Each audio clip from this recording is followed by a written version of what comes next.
உலகெங்கிலும் வாழும் டிஎன்டிவி பொலிட் ஊடகம் பார்வையாளர்களுக்கு அன்பு வணக்கம். திராவிட இயக்கத்தவர்கள், திராவிட கட்சியினர் அவர்கள் என்ன செய்தாலும் அதுதான் உலகம் ஏற்றுக்கொள்ள வேண்டிய பண்பாடு. அவர்கள் என்ன பேசினாலும் அதுதான் உலகம் ஏற்றுக்கொள்ள வேண்டிய தத்துவம். அவர்கள் என்ன கொள்ளையடித்தாலும் அதுதான் உலகம் ஏற்றுக்கொள்ள வேண்டிய பொருளாதாரம். அவர்கள் எப்படி சுரண்டினாலும் கூட அதுதான் உலகம் ஏற்றுக்கொள்ள வேண்டிய நேர்மை. இப்படித்தான் பார்த்திங்கன்னா தொடர்ந்து தங்களுடைய சொந்த சுய குணத்தை இந்த உலகத்தின் மீதும் குறிப்பாக தமிழர்கள் மீது திணிப்பது என்பது தொடர்ந்து 1944 மட்டுமல்ல, கிட்டத்தட்ட 1900 ஆண்டுகள் தொடக்கத்திலிருந்தே தொடர்ந்து செய்யப்பட்டு கொண்டிருக்கக்கூடிய ஒரு பணியாக இருக்கிறது. இவர்கள் தாங்கள் எது செய்தாலும் அது சரி, ஆனால் தமிழர்கள் யாராவது ஏதாவது செஞ்சிட்டாங்கன்னா அச்சுச்சோ என்கிற இந்த பாக்யராஜ் படத்தில் பார்த்திங்கன்னா ஒரு அதிர்ச்சி பைத்தியம் வரும். அதில் போய் இட்லின்னு சொன்னீங்கன்னா என்னது இட்லியா அப்படிங்கும், தோசை அப்படின்னு சொன்னால் தோசையா அப்படிங்கும். அதுபோல தான் இந்த திராவிட இயக்கத்தவர்கள், திராவிட கட்சியினர் தமிழ் தேசியர்களை பார்த்து அடிக்கடி அதிர்ச்சி பைத்தியம் போல நடந்து கொள்கிறார்கள்.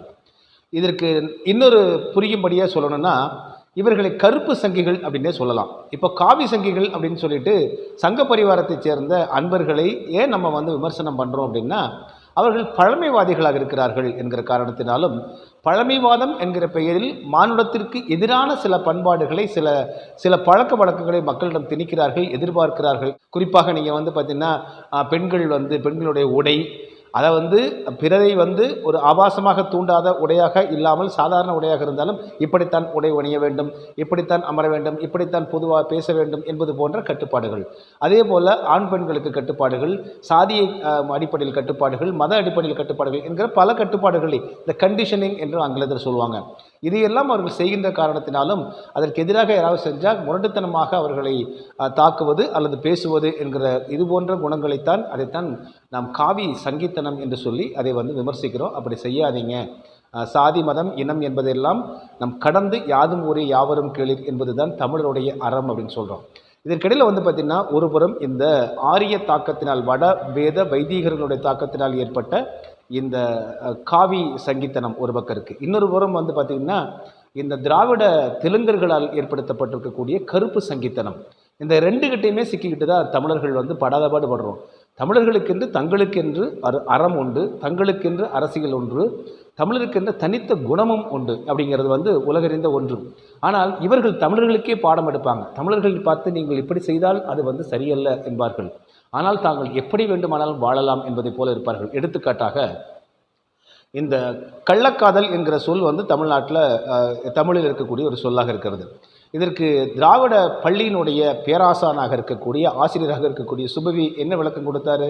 காதலில் என்ன கள்ளக்காதல் இருக்கிறது, நல்ல காதல் இருக்கிறது, காதல் காதல் தானே, வேண்டுமென்றால் திருமணம் கடந்த உறவு என்று சொல்லிக்கொள்ளலாம் அப்படின்னு சொன்னார். அது சரியா தவறா அந்த காதல் அந்த விவாதத்துக்கு நம்ம போகல. ஆனால் இதை பார்த்திங்கன்னா அது திருமணம் கடந்த உறவு என்று அழைத்து கொள்ளலாம் என்று ஒரு புதிய வியாக்கியானத்தை பரப்புகிறார்கள் இந்த திராவிட கருப்பு சங்கிகள். ஸோ இதுதான் நம்ம பார்த்திங்க அப்படின்னா இதை அவர்கள் சொல்லும் பொழுது இந்த திராவிட சங்கிகளினுடைய, கருப்பு சங்கிகளுடைய ஆதரவாளர்களாக பத்திரிகை ஊடகங்களில், ட்விட்டர்களில், யூடியூப்களில் வலம் வரக்கூடிய 1-2 பேர் பார்த்திங்கன்னா ஆஹா ஓஹோன்னு கைதட்டுவாங்க. இவர்கள் காதலை பற்றி காதலிக்க வேண்டும் என்று இவர்கள் கூறும் பொழுது ஆஹா ஓஹோ என்பார்கள். காதலில் ஒத்துவரவில்லை பிரிதல் என்பது இயல்பாக ஒன்று. கூடலும் ஊடலும் என்பது தமிழர் மரபில் இருக்கக்கூடிய, காதலில் இருக்கக்கூடிய ஒன்று. ஒன்றாக இணைஞ்சு வாழ்வாங்க, பிரிதல்னா பிரிஞ்சு போயிடுவாங்க. இது ஆங்கிலத்தில் பிரேக்கப் அப்படின்னு சொல்லுவாங்க. இன்றைக்கி பிரேக்கப் அப்படிங்கிறது ரொம்ப இயல்பாக போன ஒன்று. ஆனால் ஐயோ இப்படி பண்ணலாமா, இடும்பாவனம் கார்த்திகை என்கிற நாம் தமிழர் தம்பி ஒரு பெண்ணை இப்படி ஏமாற்றி விட்டார், அந்த பெண்ணே சொல்லாத குற்றச்சாட்டு. அந்த பெண் எங்காவது இந்த குற்றச்சாட்டை முன்வைத்திருந்தாலோ, இப்படி இடும்பாவனம் கார்த்திகை என்னை ஏமாற்றி விட்டார் என்று சொல்லியிருந்தால் பரவாயில்ல. ஆனால் இந்த கருப்பு சங்கிகள் ட்விட்டர்லேயே யூடியூப்லேயே உட்காந்துட்டு என்ன சொல்கிறாங்க? அச்சச்சோ இப்படி செய்து விட்டாரே, அச்சச்சோ அப்படி செய்து விட்டாரே, இப்படியெல்லாம் செய்து விட்டாரே, அந்த பெண்ணை கருவுற வைத்து விட்டாரே என்பதை போன்றதெல்லாம் இவர்கள் வதந்திகளை பரப்பிக்கொண்டு, பொய்யை பரப்பிக்கொண்டு இருந்தார்கள். அப்படி அந்த பெண் ஏதாவது குற்றச்சாட்டு சொல்லியிருந்தால், புகார் சொல்லியிருந்தால் அதற்கு பதிலளிக்க வேண்டியது கூட இடும்பாவனம் கார்த்திகேயன். காரணம் அது அவர்களுடைய இரண்டு தனிநபர்களுடைய அவர்களுடைய உறவு தொடர்பானது. இதை நீங்கள் பொதுவெளியில் சொல்ல வேண்டிய அவசியம் இல்லை. ஆனால் பார்த்திங்கன்னா இதையெல்லாம் தமிழர்கள் செய்துவிட்டால் தமிழ் தேசியர்கள் இப்படி செய்யலாமா என்பது போன்ற கேட்பாங்க. இதற்கு எதிராக முதலே சொன்னேன் அந்த பாக்யராஜ் திரைப்படத்தில் வரக்கூடிய அதிர்ச்சி பைத்தியம் போல. எனவே தான் இவர்களை நாம் கருப்பு சங்கிகள் அப்படின்னு சொல்கிறோம். அதே போல் சீமான் அவர்கள் நட்சத்திர ஹோட்டலில் தங்குவதா? ஏன் நட்சத்திர ஹோட்டலில் தங்குனா என்ன? இப்போ இதே அந்த அதிர்ச்சி பைத்து இப்படிலாம் கேள்வி கேட்பாங்க. ஏன் சீமான் வந்து இந்த பிளாட்ஃபார்மில் படுத்திருக்கணுமா தமிழ் தேசியவாதி என்கிற பெயரில் அப்படிங்கிற கேள்வியை தமிழர்கள் நம்ம கேட்கணும். ஸோ இப்படி வந்து பார்த்திங்கன்னா இப்படி சீமான் இப்போ ஜீன்ஸ் பேண்ட் போடலாமா, ஸ்டார் ஹோட்டலில் தங்கலாமா, வெளிநாட்டுக்கார இறக்குமதி உற்பத்தி செய்யலாமா, இங்கே வந்து பார்த்திங்கன்னா பொதுவெளியில் வந்து இவர்கள் வந்து இப்படி பேசுகிறார்கள், தனிப்பட்ட முறையில் இப்படி வந்து திட்டலாமா, அதே போல் தன் கட்சி தொண்டரை அதுவும் பெண் தொண்டரை பார்த்து இப்படியெல்லாம் பேசலாமா திட்டலாமா என்று இவர்கள் வந்து உலகத்திற்கு பாடம் எடுத்துக் கொண்டிருக்கிறார்கள். அந்த அதிர்ச்சி பைத்தியங்கள் போல செயல்பட்டு கொண்டிருக்கிறார்கள் இந்த கருப்பு சங்கிகள். திராவிட இயக்கத்தவர்கள், குறிப்பாக கலைஞர் மு கருணாநிதி ஐயா அவர்கள், நீங்கள் அங்கே வந்து பார்த்தீங்கன்னா அந்த திமுக கட்சி தொண்டர்களை நிர்வாகிகளை பார்த்து, மதிப்பிற்குரிய தொண்டர் அவர்களே, நீங்கள் கட்சி பணியை சிறப்பாக ஆற்றிக்கொண்டு விட்டீர்களா? ஏன் கடந்த வாரம் சிறப்பாக பணியாற்றவில்லை? இப்படியெல்லாம் இருந்தால் கட்சி நிர்வாகம் எப்படியாகும்? தங்கள் தயை கூர்ந்து தங்கள் இதற்கு விளக்கம் அளிக்க வேண்டும் என்று அப்படி ஏதாவது கேட்டிருப்பார் நினைக்கிறீங்களா? கட்சிக்காரர்களுக்கும் நிர்வாகிகளுக்கும் தெரியும், கலைஞர் மு கருணாநிதி ஐயா அவர்கள் வந்து கோபம் வந்தால் அவரது வாயிலிருந்து எப்படிப்பட்ட சொற்கள் வரும் என்பது உலகறிந்த உண்மை. ஆனால் அதை மேடையில் வந்து அவர் பேசினாரா என்றால்தான் அது வந்து சர்ச்சைக்குரிய ஒன்றாக இருக்கிறது. பொது மேடையில் இப்படி பேசிட்டாரே அப்படின்னு பார்க்க வேண்டியதாக இருக்கிறது. எனவே தனிப்பட்ட ரீதியில் அவர்கள் வந்து அவர்களுக்குள் பேசிக்கொள்வது, சண்டையிடுவது என்பதெல்லாம் கொண்டு வந்து நம்ம வந்து வெளி உலகத்தில் வந்து அவருடைய ஆடியோவை ரிலீஸ் பண்ணியிருந்தால் என்ன இருக்கும்? குத்தூசி என்பவர் இருந்தார் முரசொலியில். அவர் வேலை விட்டு போவதற்கு ஒரு காரணம், இறுதியாக கலைஞர் மு கருணாநிதி அவர்களிடமிருந்து வந்த ஒரு தொலைபேசி, அப்போ தொலைபேசி தான் இருந்துச்சு.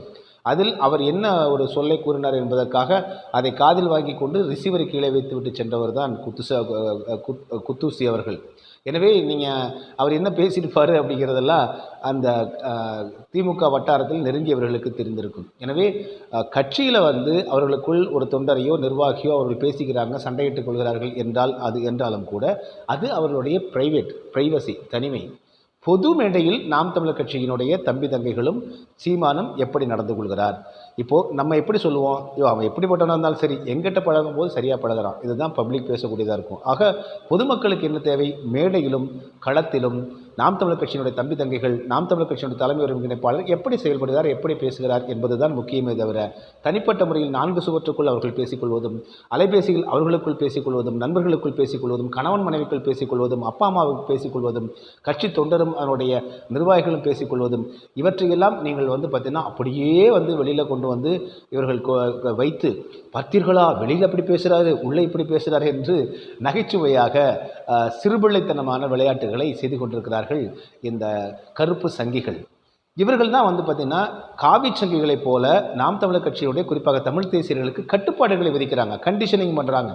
இப்போ காவி சங்கிகள் என்ன சொல்லுவாங்க? புர்கா போடக்கூடாது, அது மதம் சார்ந்தது. பெண் வந்து பார்த்திங்கன்னா பொட்டு வைத்து கொண்டு தான் வெளியில் வர வேண்டும்.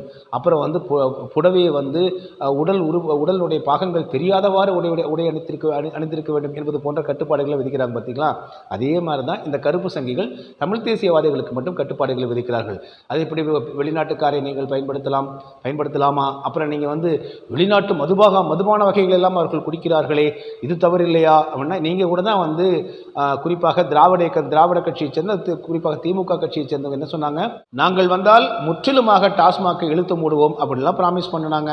இளம் விதவைகள் அதிகமாக இருக்கக்கூடிய நாடாக இருக்கிறது தமிழ்நாடு என்றெல்லாம் அந்த திமுகவினுடைய முன்னணி தலைவராக இருக்கக்கூடிய கனிமொழி போன்றவங்களாம் பேசினாங்க. ஆனால் இன்றைக்கி டாஸ்மாக் எண்ணிக்கை அதிகமாக இருக்குது. டாஸ்மாக் போலவே தற்பொழுது வந்து 11 to 11 காலையில் 11 மணி முதல் இரவு 11 மணி புதிய பார்கள் முளைத்திருக்கின்றன. இங்கே மது போதை என்பது வந்து ஒரு சாதாரண வந்து சாஃப்ட் ட்ரிங்க் போல இப்பொழுது வந்து அப்படி ஒரு பண்பாடாக இங்கே மாற்றப்பட்டு கிடக்கிறது. இதற்கு சாராய ஆலைகள் நடத்துபவர்களெல்லாம் திமுகவை சேர்ந்தவர்களும் அதிமுகவை சேர்ந்தவர்களும் பல்வேறு கட்சியை சேர்ந்தவர்களாம் இருக்காங்க. இதையெல்லாம் பார்த்து அதிர்ச்சி அடையாத அந்த கருப்பு சங்கிகள் நாம் தமிழர் கட்சியில் வந்து யாரோ ஒருவர் வந்து மதுபானம் அருந்து விட்டார் என்பது வந்து ஒரு அதிர்ச்சி பைத்தியங்கள் போல இங்கே கதறிக்கொண்டிருக்கிறார்கள் என்றால், இவர்கள் ஒட்டுமொத்தமாக என்ன செய்கிறாங்கன்னா, இந்த கண்டிஷனிங் என்று ஆங்கிலத்தில் சொல்வதைப் போல தமிழ் தேசியர்களுக்கு தமிழ் தேசியர்னா இப்படி தான் இருக்கணும் என்று இவர்கள் முதல்ல வந்து பாடம் எடுக்கிறார்கள். பாடம் எடுப்பதற்கு இவர்களுக்கு என்ன தகுதி இருக்கிறது? திராவிட இயக்கத்தினரும் திராவிட கட்சியைச் சேர்ந்தவர்களுக்கும் தமிழுக்கும் தமிழர்களுக்கும் தமிழ் தேசியர்களுக்கும் பாடம் எடுப்பதற்கு என்ன தகுதி இருக்கிறது இவர்களுக்கு? அந்த அடிப்படை கேள்வி இருக்கு இல்லைங்களா? அதனால தான் சொல்கிறோம் இவர்கள் கருப்பு சங்கிகள் என்று. எனவே இந்த கருப்பு சங்கிகள் வந்து பொதுவெளியில் அமர்ந்து கொண்டு நாம் தமிழர் கட்சியை வந்து ஒழுக்கத்தை பற்றி பேசுவது என்பது சாத்தான் வேதம் ஓதினால் எப்படி இருக்குமோ அது போன்றது தான் என்பதை நம் கவனத்தில் கொள்ள வேண்டும். எனவே நாம் தமிழர் கட்சி என்பது அவர்கள் வந்து தமிழ் என்றால் தூய தமிழில் தான் பேசிக்கொண்டிருக்க வேண்டும். தமிழர்கள் அப்படின்னு சொன்னால் எப்படி இருக்கும்? அது மாதிரி தான் இருக்கும். முதல்ல தமிழ் தேசியம் என்பது முழுக்க முழுக்க வந்து ஜோல்னா பையை மாட்டிக்கொண்டு வெள்ளையன் வெள்ளையை போட்டுக்கொண்டு சோடா பூட்டி கண்ணாடி அணிந்து கொண்டு பிளாட்ஃபாரத்தில் படுத்துக்கிட்டு சைக்கிளில் போய் கொண்டிருக்க வேண்டும் என்பதாக இவர்கள் நினைக்கிறார்கள். ஆனால் அந்த திராவிட இயக்கத்தைச் சேர்ந்தவர்கள் எல்லாம் சொந்தமாக விமானம் வாங்குவார்கள், சொந்தமாக தொலைக்காட்சி நடத்துவார்கள், சொந்தமாக பெரிய பெரிய கல்வி நிறுவனங்கள் நடத்துவார்கள். ஆனால் தமிழ் தேசியர்கள் எப்பொழுதும் போல தமிழ் தமிழ் என்று சொல்லிக்கொண்டு இவர்கள் வந்து சைக்கிளில் பயணம் செய்ய வேண்டும் அல்லது நடந்து போக வேண்டும் என்பதாகத்தான் சொல்கிறார்கள். என்றால் இவர்களை கருப்பு சங்கிகள் என்று நாம் அழைப்பதில் என்ன தவறு? ஆக காவி சங்கிகளை விட 100 மடங்கு இவர்கள் மிக மோசமானவர்களாகத்தான் இந்த கருப்பு சங்கிகள் இருக்கிறார்கள். இவர்கள் தங்களை திராவிடர்கள் என்று அழைத்துக் கொள்கிறார்கள். இதற்கு வந்து இந்த கருப்பு சங்கிகளுடைய உதிரிகளாக இருக்கக்கூடியவர்கள் தான் நீங்கள் வந்து பார்த்தீங்க அப்படின்னா பிசிறுகளாக இருக்கக்கூடியவர்கள் தான் சமூக ஊடகங்களில் அமர்ந்து கொண்டு இவர்கள் வந்து பார்த்திங்கன்னா இப்படி தமிழ் தேசியர்களையும் குறிப்பாக நாம் தமிழர் கட்சியை பார்த்து கதறி கொண்டிருக்கிறார்கள் என்பதை நாம் பார்க்க முடிகிறது. இது ஒன்றும் பெரிய அளவில் எந்த விதமான தொடர்ந்து 14 ஆண்டு காலமாக இந்த திராவிட இயக்கத்தை குறிப்பாக திராவிட கட்சியினர் அதிலும் இந்த கருப்பு சங்கிகள் நாம் தமிழர் கட்சி மீதும் திரு சீமான் அவர்கள் மீதும் எல்லா வகையிலுமே அவதூறு பரப்புவதற்கான செய்யப்பட்ட அத்தனை முயற்சிகளுமே தோல்வியில் தான் அடைந்திருக்கின்றன, தோல்வியைத்தான் தழுவி இருக்கின்றன, அவை முறிந்து போயிருக்கின்றன. அவற்றையெல்லாம் தாண்டி தமிழர்கள் தெள்ள தெளிவான பார்வையில் தமிழ் தேசியர்களை குறிப்பாக நாம் தமிழர் கட்சியை பார்க்க தொடங்கியிருக்கிறார்கள்.